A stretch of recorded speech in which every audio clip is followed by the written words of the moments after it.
اب یہ فدق کا جو باغ ہے، جو ایک عام سا رقبہ ہے، تھوڑی سی جگہ ہے، لیکن دیکھو جھوٹے نظریات جس وقت بنا لیے جائیں تو کتنے زیادہ بن جاتے ہیں۔ اصول کافی کی یہ جلد نمبر 3 جو رافضیوں کی کتاب ہے، اس کے اندر صفحہ نمبر 209 پر انہوں نے ایک حدیث ذکر کی۔ حضرت امام موسیٰ کاظم رضی اللہ تعالیٰ عنہ کے حوالے سے کہتے ہیں کہ آپ نے دیکھا کہ جو مہدی عباسی ہے وہ لوگوں کو مال واپس کر رہا ہے کہ جو کسی نے غصب کر لیا، وہ چھین لیا تو وہ واپس کر رہا تھا۔ حضرت موسیٰ کاظم نے دیکھا تو آپ نے کہا لوگوں کے غصب شدہ مال واپس کر رہے ہو تو ہمارا بھی تو واپس کرو۔ تو مہدی عباسی نے کہا آپ بتائیں آپ کا کیا ہے؟ تو اپنے مطابق کہتے کہ وہ جو آقا علیہ السلام نے ہمیں دیا تھا فدق کا حصہ وہ ہمیں واپس کیا جائے۔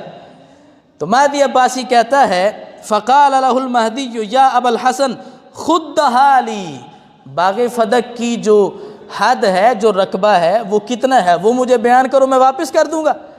اب دیکھو یہ سفید جھوٹ جو ان کی بخاری کے لیول کی اصول کافی ہے اور تیسری جلد ہے، اور امام موسیٰ کاظم کی طرف اتنا بڑا جھوٹ منسوب کر دیا۔ اب دیکھو ان کے نزدیک امام موسیٰ کاظم حد بیان کرنے لگے ہیں فدق کے بارے میں جو کھجوروں کا باغ ہے۔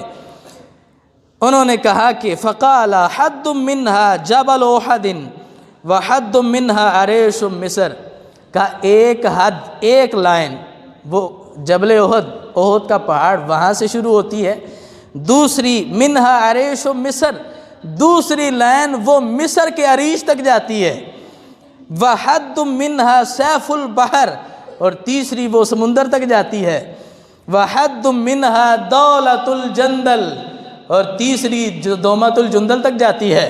اب اللہ کا شکر ہے کہ انہوں نے ہندوستان پاکستان کو شامل نہیں کیا، آدھی زمین تو انہوں نے وہ شامل کر دی۔ تو مہدی عباسی بھی کہتے ہیں یہ تو آپ نے آدھی زمین باغ فدق کا نام دے دیا ہے تو یہ میں آپ کو کیسے دوں؟ کیونکہ امام جعفر موسیٰ کاظم نے کہا کہ میں نے کہا تھا تم واپس نہیں کر سکتے۔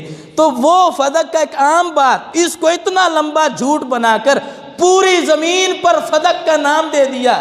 تو جھوٹ کے بھی کو پاؤں ہوتے ہیں، تو جب اتنے بڑے جھوٹ بولے جا رہے ہیں اور صدیق اکبر رضی اللہ تعالیٰ عنہ کی طرف یہ جھوٹ منسوب کر رہے ہیں، تو صدیق اکبر رضی اللہ تعالیٰ عنہ کی طرف یہ جھوٹ منسوب نہیں کر سکتے۔ حضرت مولا علی رضی اللہ تعالیٰ عنہ نے بھی اس فیصلے کو ثابت رکھا، اور پھر اسی اصول کافی میں حضرت صدیق اکبر کا فیصلہ جو بالکل سچا ثابت ہوا، وہ اصول کافی کی جلد نمبر 3 صفحہ 204 ہے۔ جو مال فے ہوتا ہے وہ میں نے بتا دیا وہ کیا ہے۔ مال فے کیا کیا جاتا ہے، یہ حدیث ذکر کرتے ہیں کہ انفال جو مال فے ہے وہ کس کی ملکیت ہے؟ وہ کہتے ہیں فَهُوَ لِرَسُولِ اللَّهِ صلی اللہ علیہ وسلم، وہ سرکار کی ملکیت ہے، سرکار اس کے مالک ہیں۔ وَهُوَ لِلْإِمَامِ مِن بَعْدِهِ يَدَعُهُ حَيْثُ شَاءَ، اور سرکار کے بعد جو امیر المؤمنین ہوتا ہے اس کی ملکیت ہے، وہ جہاں چاہے اسے صرف کرے، وہ جہاں چاہے اسے خرچ کرے۔ تو بتاؤ ابوبکر صدیق نے اس پر اپنا قبضہ تو نہیں جمایا۔ ابوبکر صدیق کہتے جہاں سرکار نے خرچ کیا میں وہی خرچ کروں گا۔ ابوبکر صدیق کے بعد حضرت عمر نے بھی وہیں پہ خرچ کیا۔